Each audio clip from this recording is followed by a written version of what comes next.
January 16, 1920. America went on the wagon. Prohibition, or the Volstead Act, was signed into effect on a day that would have long-lasting repercussions. Beer, wine, and alcohol were now officially banned by the 18th Amendment to the United States Constitution.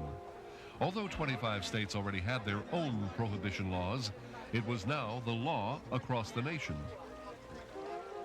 And everywhere, law enforcement officials were pouring away all the alcohol they could find.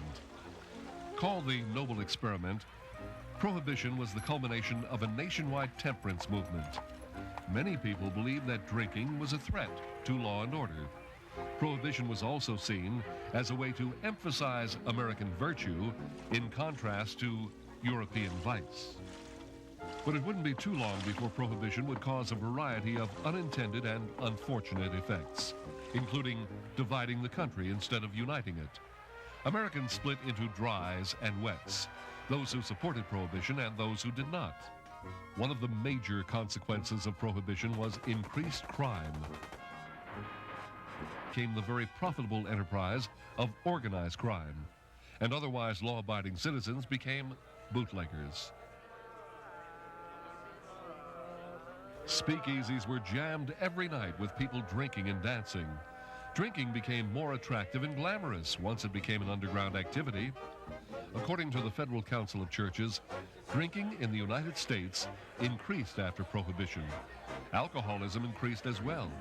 In 1927, there were over 700 deaths from alcohol poisoning in New York City, compared to 84 deaths in 1920.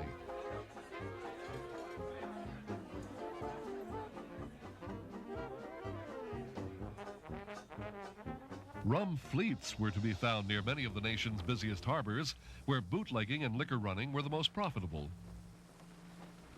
The United States created its own Prohibition Navy, including 4 cutters and 8 speedboats, all armed. The law enforcement vessels were given sanction to fire directly at the rum runners. The booty that law enforcement officials confiscated from bootleggers showed that they were well stocked and organized. Gangsters like Chicago crime lord Al Capone got rich supplying the huge amounts of alcohol. It is estimated that gangsters made $15 million in profits from their liquor business in 3 years. Law enforcement had its hands full trying to apprehend offenders to the Volstead Act. In 1923, estimates show that almost one-half of the nation's district attorney's work was on prohibition cases. Enforcement was costing the nation the current equivalent of over $100 million a year. A 1926 newspaper poll showed that Americans were 5-1 against Prohibition. Franklin Roosevelt's campaign promise to repeal Prohibition helped propel him to the White House.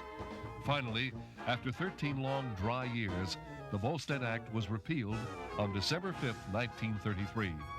The great experiment that began on January 16, 1920, had turned into the great failure.